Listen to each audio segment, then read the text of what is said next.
السلام علیکم شاګردان والله دې شروع جوړ ویاست راځو د نن سبق چې دغه pair of words in English په انګریزي کې د الفاظ جوړې دي دا داسې لغاتي الفاظ دي چې تلفظ یعنی پرونانسیشن یې سره یو رقم دي خو حروف او معنا یې سره بدلې دي راځي په دې برخه کې مې ډېر ښه دا رقم ورځونه دله راخیستي دي او دغه سره سره مې ډېرې ښایسته جملې هم پر جوړې کړي دي words meaning به مې هم سي جملې به مې هم سي دا به ستا انګریزي ډېره مضبوطه کړي اول یې doze د خوبه زنګېدل چې انسان د خوبه زنګېږي دې ته وایي he began dozing in the class دی په خوب کې په کلاس کې د خوبه زنګېدل شروع کړل یا شروع سو دوز دا بل دوز هم دغه رقم دی خو حروف او معنا یې بدله ده دا بیا د درملو خوراک د دوا خوراک ته وایي give him dose after every 4 hours هر 4 ساعته وروسته دته د دوا خوراک ورکه defer ځنډول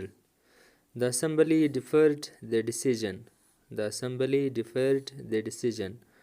غونډې پرېکړه وځنډول فیصله وځنډول defer دا defer هم هغه رقم ویل کېږي خو معنا او حروف یې لیټرز یې سره بدل دي اختلاف کول دي چا سره اختلاف I differ with you in this matter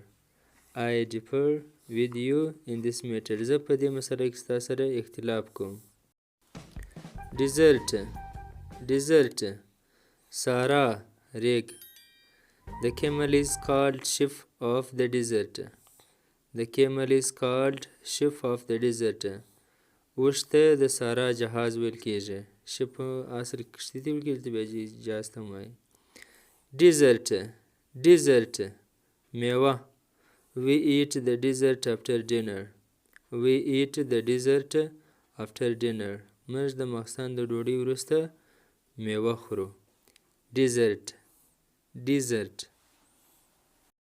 Eminent. مشهوره یا مشهور. He is an eminent teacher.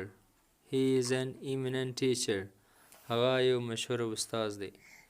Imminent دا هم هغه رقم دی لکه بل لوړ دا رقم تلفظ دی ویل کېږي خو معناوې او حروف یې بدل دي نږدې پر سر لکه مچ وي امتحان پر سر باندې راغلی ډېره نږدې سو یا دا رقم the word is imminent جګړه را نږدې ده معنا جنګ ډېر راورسېدی کور ته یا علاقې ته نو ګران شاګردانو دا زموږ د نن سبق چې pair of words in English په انګریزي کې د الفاظو د جوړښت په باره کې و مننه در بل سبقه ښې چارې الله حافظ